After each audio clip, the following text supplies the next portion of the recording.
بسم الله الرحمن الرحيم اللهم صل على سيدنا محمد وعلى آل محمد وسلم. Que la paix et la miséricorde d'Allah soient sur vous, fidèles abonnés. Merci de suivre Gamma TV. Bienvenue à vous dans ce nouveau numéro de Sénéinterview. Nous recevons l'honorable Sanogo Ismaël, jeune parlementaire. Il est le président du Parlement des jeunes de Côte d'Ivoire, section communale à Niamey. Bonjour monsieur. Bonjour monsieur. Merci à vous d'avoir répondu présent à notre invitation. Tout le plaisir pour moi. Merci bien. Merci. Avec notre invité, nous allons parler du Parlement des jeunes de Côte d'Ivoire en mort et en l'âge. Je sais que vous posez beaucoup de questions sur cette institution. Quelle est cette institution? Quels sont ses objectifs, ses missions? Alors, c'est autant de questions que nous allons tenter de répondre dans cette émission. Alors, monsieur honorable Sanogo, déjà, nous allons parler du Parlement des jeunes de Côte d'Ivoire. Qu'est-ce que c'est, le Parlement des jeunes de Côte d'Ivoire? D'accord. Merci bien monsieur, et déjà merci pour l'invitation et l'honneur que vous faites à la jeunesse en lui donnant ce cadre d'échange, voilà, sur les thématiques qui concernent, n'est-ce pas, elle-même et la société entière. Définir le Parlement des jeunes, c'est que le Parlement des jeunes revient pour nous à faire la genèse, n'est-ce pas, de cette institution, d'où elle vient et à quel moment elle intervient en Côte d'Ivoire et comment elle fonctionne. Voilà, déjà il faut dire que le Parlement des jeunes est un concept européen. C'est un concept qui a vu le jour en France dans les années 80, où les jeunes se rassemblaient, réfléchissaient sur des enjeux qui concernent, n'est-ce pas, la société, et faisaient proposition des résultats de leurs différentes réflexions aux différents élus, aux institutions de leur État et ainsi qu'au gouvernement. Et c'est suite à la pertinence des idées de ces jeunes que plusieurs pays ont décidé de mettre à leur sein ce qu'on appelle un Parlement des jeunes. Et ça s'est étendu sur toute l'Europe. Et quand ça s'est étendu sur toute l'Europe, ce Parlement a été encadré et a été légitimé. D'où la création du Parlement des jeunes européens. Voilà. Et partant de là, il y a eu des sections dans chaque pays. Le Parlement des jeunes français, le Parlement des jeunes d'Angleterre, et ainsi de suite.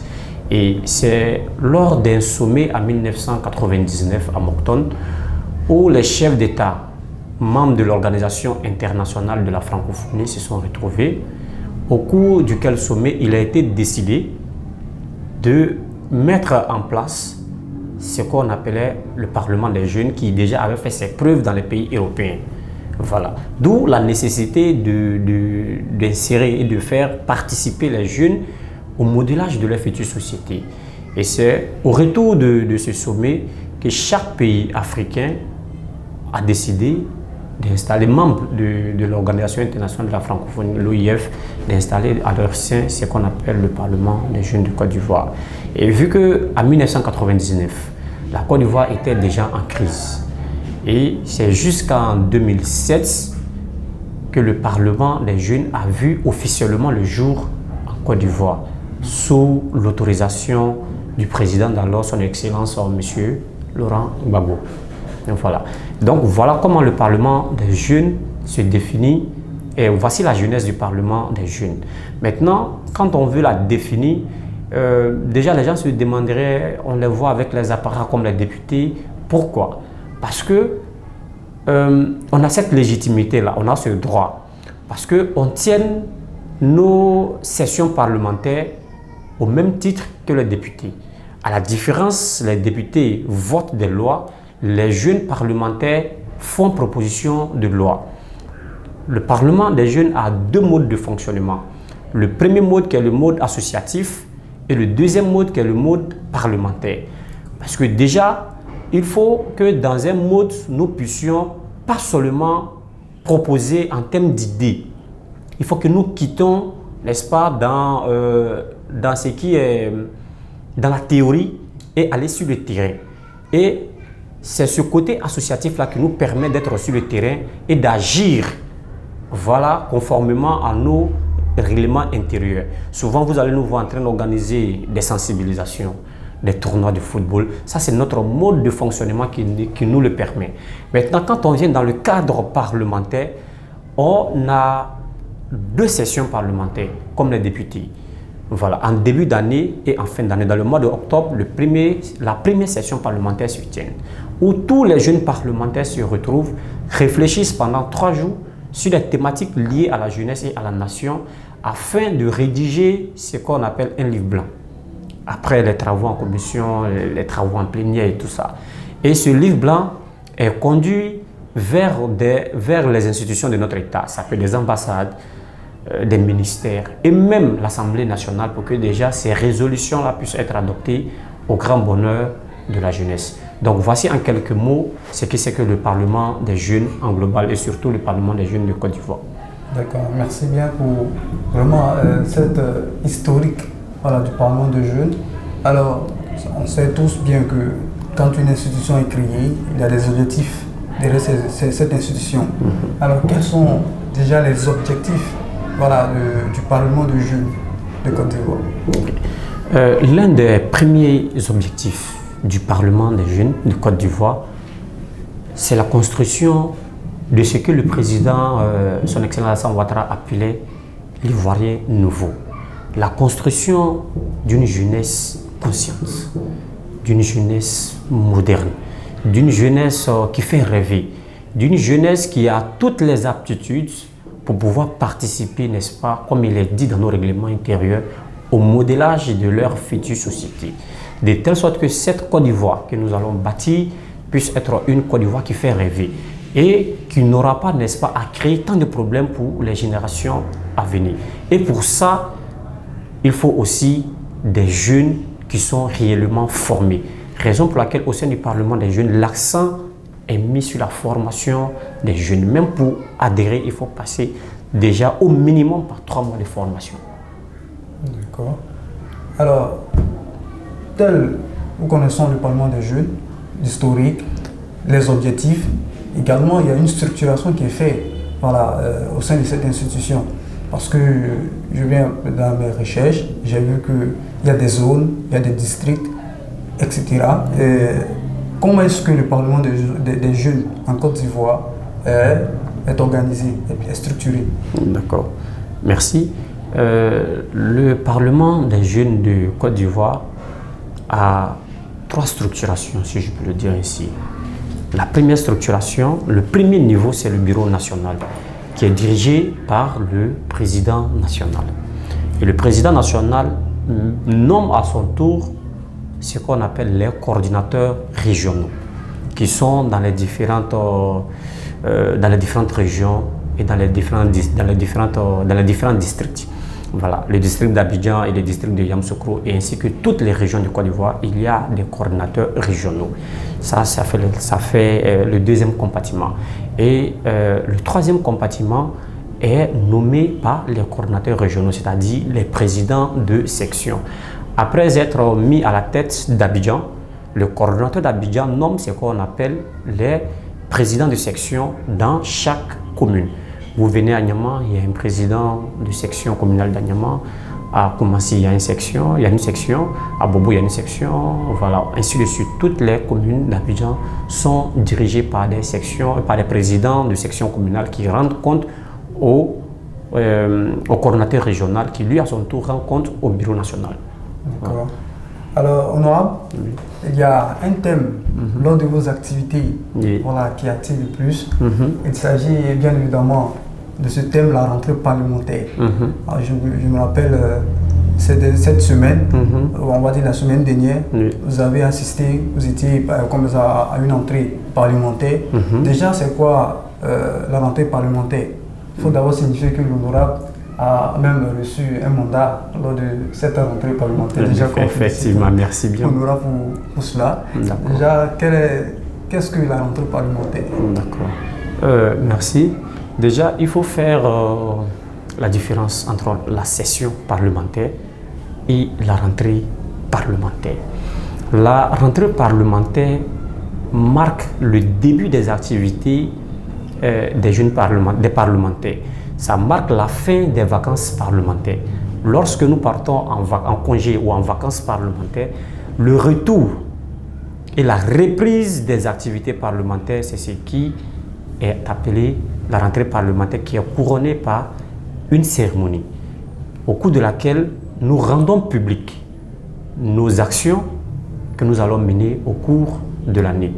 Et plus loin, au cours de ces rentrées parlementaires, quitus est donné aux différents nouveaux membres qui viennent d'adhérer aux différentes sections et aux différents bureaux régionaux plutôt, voilà, afin que cela puisse agir en toute conformité.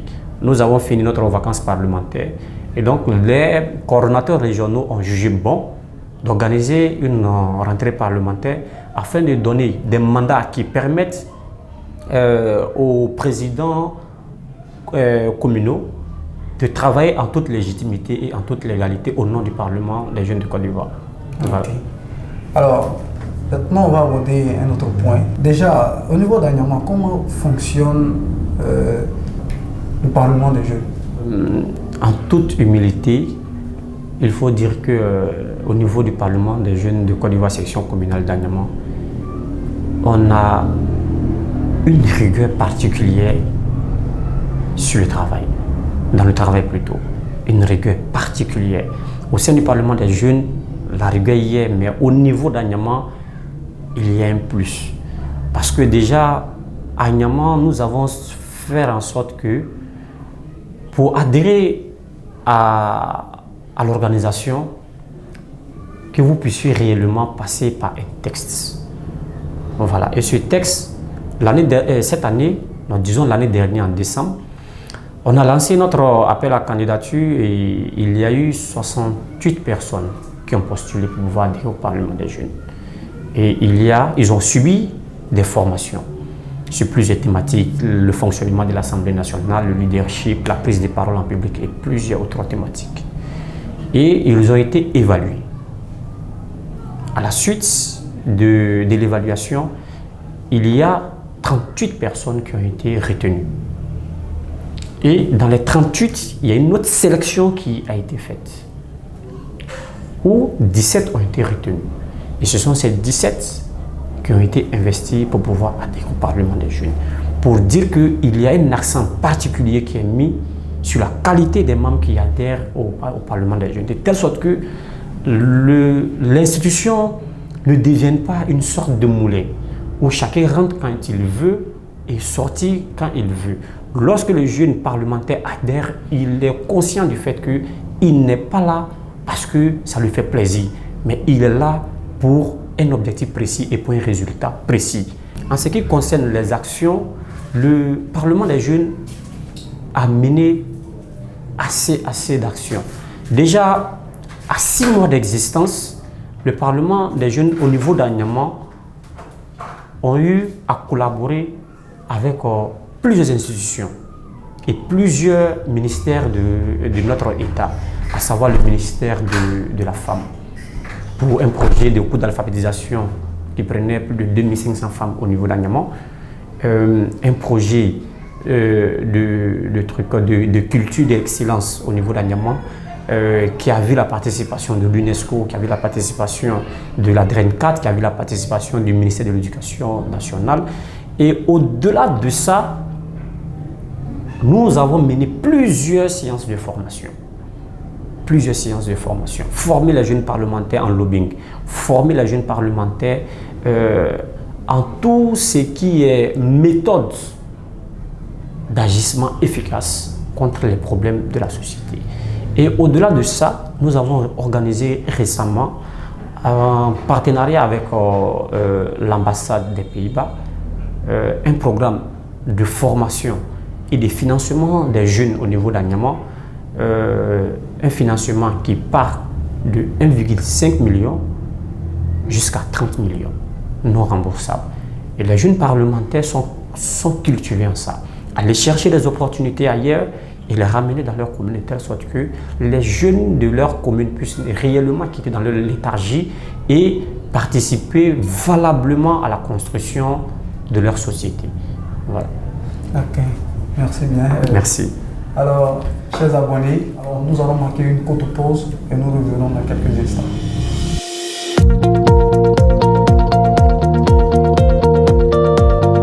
Alhamdulillah, wa salatu wa salam ala rasulillah. Nous nous voilà sur le plateau de cette interview pour cette deuxième partie.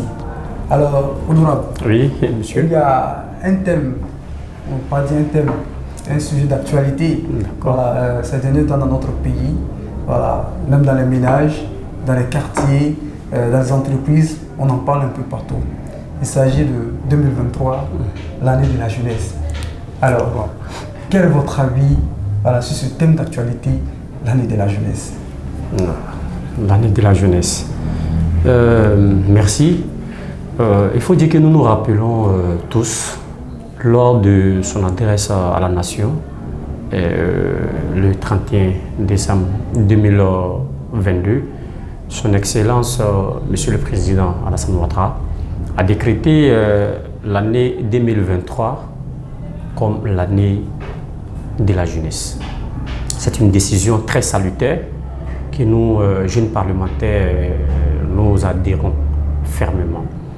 Et mon avis va aller sur un pan de ce sujet qui a attiré l'attention de plusieurs personnes, notamment des jeunes en Côte d'Ivoire, et qui a suscité plusieurs réactions. Lors de son adresse sur l'état de la nation devant le Parlement réuni, son Excellence, Monsieur le Président, disait comme ça qu'il ferait en sorte que son objectif sera que les jeunes puissent bénéficier chaque jour d'1 milliard de nos francs. Et les réactions ont été suscitées partout, sur la toile, des jeunes réagissaient. Et ce jour, j'ai vraiment eu mal. J'ai vraiment eu mal pour notre jeunesse. J'ai vraiment eu mal pour plusieurs maisons de presse en ligne, de comment ils se sont appropriés, n'est-ce pas, de cette parole. Lorsque nous regardons 1 milliard par jour, c'est 365 milliards par an. Effectivement. Et d'aucuns ont pensé qu'on va sortir chaque jour, se mettre au marché de Broma côté, appeler les jeunes, venez prendre votre part dans les 1 milliard, aller à Niaman ou bien faire des dépôts sur les côtes. Je dis, mais attends, où allons-nous? Où allons-nous? Lorsque le président, son Excellence, Monsieur Alassane Ouattara, a dit le 31 décembre 2022 qu'il décrétait 2023 comme l'année de la jeunesse, particulièrement j'ai eu peur. J'ai eu peur. Pourquoi? Parce que c'est une grosse responsabilité que le président a donnée à la jeunesse. C'est un défi qu'il a donné à la jeunesse. Parce que le plus important, les jeunes ont pensé que ça sera une année où tous les jeunes vont avoir des millions, vont avoir des milliards. Non! C'est d'une manière ou d'une autre vous mettre face à votre responsabilité. Avant que les jeunes ne se demandent où est ma part dans les 1 milliard, les jeunes devraient se demander chaque matin qu'est-ce que j'ai fait pour ma Côte d'Ivoire aujourd'hui, de telle sorte que cette année qui m'a été décrétée ne puisse pas m'échapper. Est-ce que 4 mois après plutôt, de nous avoir dédié cette année, est-ce que nous avons valablement répondu à l'appel de Monsieur le Président? Alors déjà, comme vous l'avez dit, son adresse à la nation, le chef de l'État, qui a décrété l'année 2023 comme l'année de la jeunesse, pour vous, c'est de comprendre ça autrement. Voilà, c'est un défi. Effectivement. Alors, également aussi, si c'est un défi que le premier magistrat de notre pays a lancé à la jeunesse, je pense que vous, en tant que président ou bien membre du Parlement des jeunes de Côte d'Ivoire, vous essayez hein, d'accompagner comme ça, cette vision des chefs de l'État. Alors de façon générale, le Parlement national des jeunes de Côte d'Ivoire, ou bien de façon particulière pour vous, en tant que président du Parlement des jeunes de Côte d'Ivoire, section Anyama, que faites-vous? Comment faites-vous pour accompagner cette vision du chef de l'État? D'accord. Merci pour cette question. Avant d'arriver à la réponse de cette question, comme on le dit souvent, la reconnaissance est comment on appelle ça, la reconnaissance est une attitude religieuse. Voyez-vous, avant d'arriver à ce que le Parlement des jeunes fait, je devais d'abord remercier vous qui initiez, n'est-ce pas, ces gens de rencontres. Gamma TV, à sa tête, son DG. Voilà comment la jeunesse devrait comprendre les défis et les enjeux de cette année. Vous êtes tous des jeunes, mais vous créez ces gens de cadre pour permettre aux leaders d'opinion de pouvoir s'exprimer, de pouvoir faire comprendre à plus d'une personne et de pouvoir réellement amener les jeunes à comprendre ce que c'est que ce thème. Voilà. Et c'est à votre manière pour vous de participer, n'est-ce pas, à l'essor de notre pays. Voilà. La liberté d'expression, tout le monde ne participe pas à ça. Et c'est la raison pour laquelle j'aimerais vous saluer et de continuer dans cette lucarne.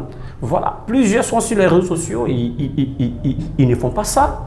Voilà. Mais lorsque vous vous inscrivez dans cette lucarne, vous êtes réellement et valablement dans la démarche du président de la République. Et je vous remercie pour ça. Je vous salue vraiment pour ça. Et donc, pour revenir à la question, le Parlement des jeunes, au niveau d'Anyama, dès lors que le président national a fait son annonce, aussitôt nous avons donné comme pour thème à notre rentrée parlementaire qui a eu lieu en janvier, l'intégration de la commune d'Anyama dans le concert des villes modernes de la Côte d'Ivoire. Quelle contribution de la jeunesse, des cadres et des autorités communales. Nous nous sommes réunis pendant 2 jours, les jeunes parlementaires d'Anyama. Nous avons réfléchi sur toutes les questions qui concernent le développement de notre commune. Et nous avons rédigé un livre blanc, domaine par domaine, éducation, infrastructure, sport, tout ce qui contribue, n'est-ce pas, à l'essor de notre commune, en passant par comment on appelle, la première indice même du développement, le capital humain. Nous avons fait des propositions à tous ces niveaux-là, dans un livre blanc bien précis, que nous avons remis à chaque autorité de notre commune, en guise de notre contribution au développement de notre commune. Parce que c'est ça aussi une jeunesse. Il faut qu'elle soit participative. Il faut qu'elle prenne le devant des choses pour pouvoir, au lieu de se plaindre à longueur de journée, de proposer des choses aux autorités. Souvent, ce n'est pas les moyens qui manquent, mais souvent ce sont les idées. Et quand la jeunesse est plus idée, nous pouvons plus nous en sortir. Et voilà comment nous nous sommes appropriés de la déclaration du chef de l'État pour pouvoir aussitôt, quelques semaines après son annonce, faire notre premier pas vers nos autorités et non attendre qu'eux viennent vers nous pour nous dire voilà ce qu'on va faire pour financer vos activités. Nous leur avons dit pour le financement, l'employabilité des jeunes à Anyama, voilà ce que nous on propose pour ne pas que l'argent ne soit dilapidé. Voilà. Donc voilà notre manière d'accompagner l'État de Côte d'Ivoire. Et ce n'est pas Anyama seul. Plusieurs communes l'ont fait. Cocody, Plateau, Adjamé, Yopougon, même à l'intérieur, beaucoup l'ont fait. Voilà. Le président national que j'aimerais saluer de passage, l'honorable Vayao Josué, l'a demandé. Il dit à la fin de cette année, disons en octobre, où va se tenir la 2e session parlementaire, il invitait les 3 chefs d'État de la Côte d'Ivoire. Son Excellence, Monsieur le Président Alassane Ouattara, Son Excellence, Monsieur le Président Laurent Gbagbo et son Excellence, le président Henri Konan Bédié a un débat sur les thèmes, l'héritage qu'ils vont laisser à la jeune génération. Voilà où nous attendons réellement la jeunesse. Parce que les trois ont eu à diriger le pays. Et chaque fois que les trois se sont rencontrés, nous avons eu des morts et des morts. Et face à ça, qu'est-ce que la jeunesse elle-même, elle décide? Nous décidons à travers notre institution que ces trois-là se rencontrent au cours de notre session parlementaire prochaine, à la demande de notre président, que ces trois-là s'expriment sur l'héritage qu'ils laissent, parce que tôt ou tard, ils partiront pour laisser la Côte d'Ivoire. Mais qu'est-ce qu'il reste? Qu'est-ce qu'ils laissent plutôt de nécessaire à la jeunesse? Voilà. Alors, chers jeunes, voici le thème l'année de la jeunesse. C'est un défi. Également, c'est d'apporter son concours au développement de notre chère nation, la Côte d'Ivoire. Alors, eh bien, c'est la fin de cette émission. Merci de nous avoir suivis. Je rappelle que nous étions avec Honorable Sanogo Ismaël, le président du Parlement des jeunes de Côte d'Ivoire, section communale à Niamey. On se retrouve très bientôt pour un nouveau numéro de C'est l'interview. D'ici là, portez-vous bien. Merci.